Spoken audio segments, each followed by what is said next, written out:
Hey, it's designer Kyle Schuneman, and I'm here with a few great tips and tricks on how to keep your apartment 2B sofa looking fresh for years to come.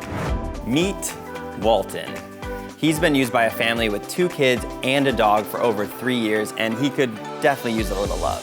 Here's a really easy way to clean your sofa. Take a microfiber cloth and some rubbing alcohol and dab until the stain is removed. And it's just that easy.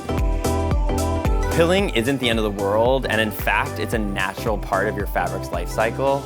This little fabric shaver is great at getting all the pilling and loose fibers off, and it can really bring your sofa back to life. Nobody wants a saggy cushion. Thankfully, all it takes is a little flip to really extend the life and comfort of your cushions. I like to flip my cushions and straighten the seams about once a month. I flip them and give them a hard squeeze on each side to spring them back into shape. Flipping your cushions prevents seat marks and faded areas because the fabric always has time to rest. Remember, with apartment 2B sofas, stains, pilling, and saggy cushions are all fixable issues. So don't give up on your sofa, just give it some love.